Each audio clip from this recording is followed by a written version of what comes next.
അസ്സലാമു അലൈക്കും. Welcome back to my channel. അപ്പോൾ ഇന്ന് വന്നിട്ടുള്ളത് നല്ലൊരു അടിപൊളി ബ്രേക്ക്ഫാസ്റ്റിൻ്റെ റെസിപ്പിയും കൊണ്ടാട്ടോ. അപ്പോൾ നമ്മളിന്നിവിടെ റെഡിയാക്കി എടുത്തിട്ടുള്ളത് പെർഫെക്റ്റ് ആയിട്ടുള്ള ഒരു പൂരിയുടെ റെസിപ്പിയാണ്. അപ്പോൾ എങ്ങനെയാണ് നമുക്ക് പെർഫെക്റ്റ് ആയിട്ട് ഇതേപോലെ നല്ല പ്ലഫി ആയിട്ട് എണ്ണ കുടിക്കാതെ നമുക്ക് പൂരി റെഡിയാക്കി എടുക്കുക എന്നുള്ളതൊന്ന് കണ്ടു നോക്കാം. അതേപോലെ തന്നെ ഇപ്പോഴും ഒട്ടുമിക്ക പേരുടെ ഒരു പ്രശ്നമാണ് പൂരി റെഡിയാക്കി എടുക്കുമ്പോൾ ഇതേപോലെ ഫ്ലഫിയായി വരാറില്ല, എണ്ണ കുടിക്കാറാണ് പതിവ് എന്നുള്ളത്. അപ്പോൾ അതിനുള്ള ടിപ്പും കാര്യങ്ങളൊക്കെ നമ്മളെ വീഡിയോയിൽ നമ്മൾ ഉൾപ്പെടുത്തിയിട്ടുണ്ട്. എങ്ങനെയാണ് നമ്മൾ പെർഫെക്റ്റ് ആയിട്ട് പൂരി റെഡിയാക്കി എടുക്കുക എന്നുള്ളത് കേട്ടോ. അപ്പോൾ വളരെ സിമ്പിളാണ്, നമുക്ക് പെട്ടെന്ന് തന്നെ റെഡിയാക്കി എടുക്കാൻ പറ്റിയിട്ടുള്ള ഒരു അടിപൊളി ബ്രേക്ക്ഫാസ്റ്റ്. അപ്പോൾ എല്ലാവരും ട്രൈ ചെയ്ത് നോക്കുക, ഫീഡ്ബാക്കും കൂടെ അറിയിക്കുക. അതേപോലെ തന്നെ നമ്മുടെ വീഡിയോസ് നിങ്ങൾക്ക് ഇഷ്ടമായി കഴിഞ്ഞാൽ ഒന്ന് ലൈക്ക് ചെയ്യുക, ആദ്യമായി കാണുന്നവരാണെങ്കിൽ സബ്സ്ക്രൈബും കൂടെ ചെയ്യാം കേട്ടോ. പിന്നെ നിങ്ങളുടെ ഫാമിലിക്കും ഫ്രണ്ട്സിനൊക്കെ ഒന്ന് ഷെയർ ചെയ്യാനും കൂടെ മറക്കരുത്. അപ്പോൾ എങ്ങനെയാണ് നമ്മളിത് റെഡിയാക്കി എടുക്കണമെന്ന് കണ്ടു നോക്കാം. അപ്പോൾ ഞാൻ ഇതിൻ്റെ കൂടെ ഇവിടെ ഒരു പൂരി മസാലയും കൂടെ റെഡിയാക്കി എടുക്കുന്നുണ്ട് കേട്ടോ. അപ്പോൾ ഡീറ്റെയിൽ ആയിട്ട് നമ്മളിവിടെ കാണിച്ചിട്ടില്ല, അപ്പോൾ എല്ലാവർക്കും അറിയാവുന്നതാണ്.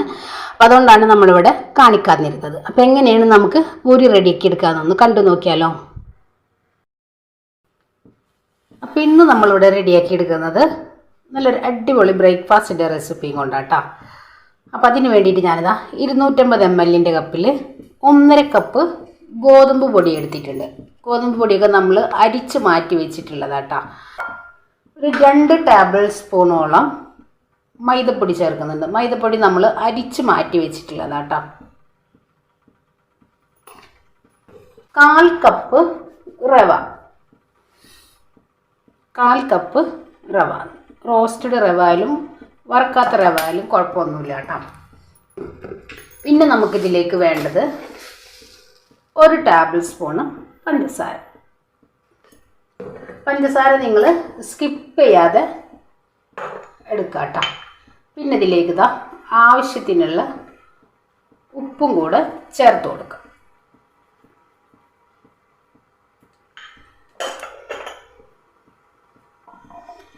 ഇനി നമുക്കിത് നല്ല പോലെ ഒന്ന് മിക്സ് ചെയ്ത് എടുക്കാം. ചെറിയ ചൂടുവെള്ളത്തിൽ നമുക്കിത് കുഴച്ചെടുക്കാം കേട്ടോ. അതല്ല നിങ്ങൾക്ക് പച്ചവെള്ളത്തിൽ കുഴച്ചെടുക്കണമെങ്കിൽ അങ്ങനെയും കുഴച്ചെടുക്കാം, എങ്ങനെയായാലും കുഴപ്പമൊന്നുമില്ല. ഇനി ഞാനിതാ ചെറിയ ചൂടുവെള്ളത്തിൽ നമുക്കിതൊന്ന് കുഴച്ചെടുക്കാം. ഒത്തിരി വെള്ളം കൂട്ടി കുഴക്കരുത് കേട്ടോ. കുറേശ്ശെ വെള്ളം ഒഴിച്ചിട്ട് നമുക്കൊന്ന് നല്ല ടൈറ്റായിട്ടുള്ളൊരു ഡോ ആക്കി എടുക്കണം. ഒരുപാട് വെള്ളം നമ്മൾ ഒഴിച്ചെടുക്കണ്ട. അല്പം വെള്ളം ഒഴിച്ച് നമുക്കൊന്ന് കുഴച്ചെടുക്കാം.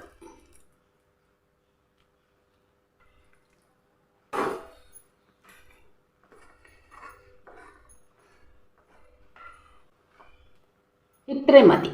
ഇനി നമുക്കിത് കുഴച്ച് നല്ല പോലെ നമുക്കൊന്ന് സോഫ്റ്റാക്കി എടുക്കണം. ഇനി നമുക്കിതിലേക്ക് വെള്ളം ഒഴിക്കേണ്ട ആവശ്യമില്ല കേട്ടോ. ഈ ഒരു നനവിൽ വേണം നമ്മൾ കുഴച്ച് സോഫ്റ്റാക്കി എടുക്കാൻ വേണ്ടിയിട്ട്. ഇനി നമ്മൾ വെള്ളം ഒഴിക്കുമ്പോൾ നമ്മൾ എണ്ണയിലിട്ടിട്ട് നമ്മുടെ പൂരി വറുത്തെടുക്കുമ്പോൾ പൊള്ളച്ച് വരെയില്ല, എണ്ണ നല്ല പോലെ കുടിക്കുകയും ചെയ്യും.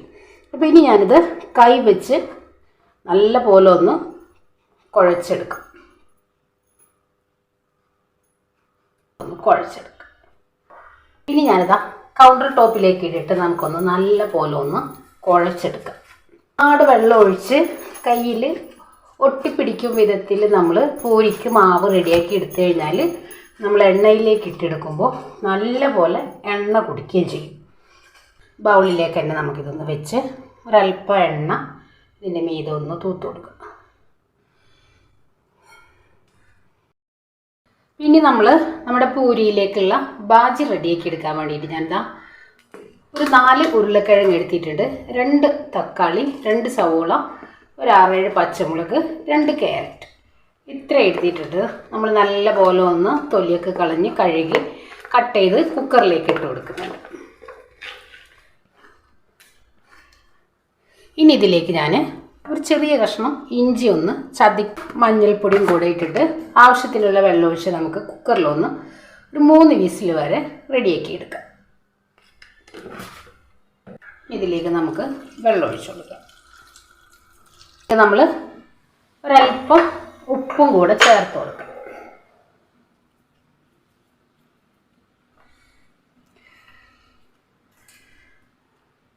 ഇനി ഇത് ഒരു 3 വിസിൽ വരെ നമുക്കൊന്ന് റെഡിയാക്കി എടുക്കാം.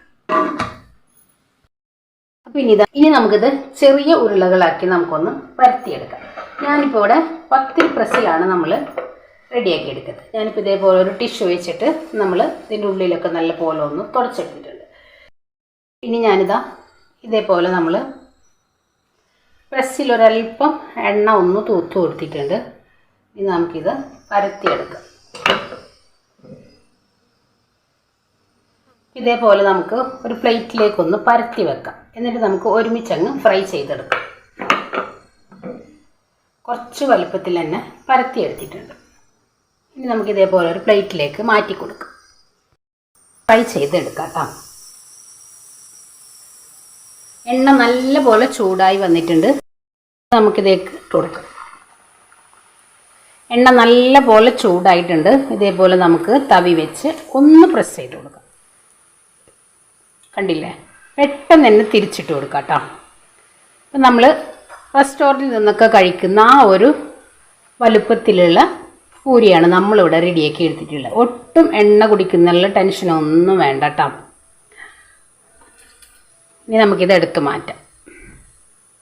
നല്ല ചൂടായിരിക്കണം, അപ്പോഴാണ് നമുക്ക് നല്ല വീർത്ത് വന്നിട്ടുള്ള പൂരി നമുക്ക് റെഡിയാക്കി എടുക്കാനായിട്ട് പറ്റുള്ളൂ. കണ്ടില്ലേ, നമ്മൾ പൂരി റെഡിയാക്കി എടുക്കുമ്പോൾ ശ്രദ്ധിക്കേണ്ട ഒരു കാര്യം എന്ന് പറഞ്ഞു കഴിഞ്ഞാൽ വെള്ളം വളരെ കുറവാക്കിയിട്ട് വേണം നമ്മൾ കുഴച്ചെടുക്കാനായിട്ട്. അപ്പോൾ നമുക്ക് നല്ല പെർഫെക്റ്റ് ആയിട്ടുള്ള പൂരി റെഡിയാക്കി എടുക്കാനായിട്ട് പറ്റും. ഒരുപാട് വെള്ളം കൂട്ടിയെടുക്കുമ്പോൾ നമ്മുടെ മാവ് എണ്ണ കുടിച്ചു പോകും. എല്ലാം ഇതേപോലെ ഒന്ന് റെഡിയാക്കി എടുക്കാം. അപ്പോൾ ഇതാ നമ്മുടെ പൂരി നമ്മളിവിടെ റെഡിയാക്കി എടുത്തിട്ടുണ്ട്. കണ്ടില്ലേ, നല്ല ക്രിസ്പി ആയിട്ട് തന്നെ കിട്ടിയിട്ടുണ്ട്. അതേപോലെ ഒട്ടും എണ്ണ കുടിച്ചിട്ടില്ല കേട്ടോ. നമ്മൾ കുഴച്ചെടുത്തിട്ടുള്ള മാവ് മുഴുവനായിട്ട് നമ്മൾ ഫ്രൈ ചെയ്തെടുത്തിട്ടുണ്ട്. അത്രയും സമയം ഞാനിത് പുറത്താണ് വെച്ചിരുന്നത്. അപ്പോൾ നിങ്ങൾക്ക് കാണാൻ കഴിയുന്നുണ്ടാവും, നല്ല പ്ലഫി ആയിട്ട് തന്നെ നമ്മുടെ പൂരി നമുക്ക് കിട്ടിയിട്ടുണ്ട്.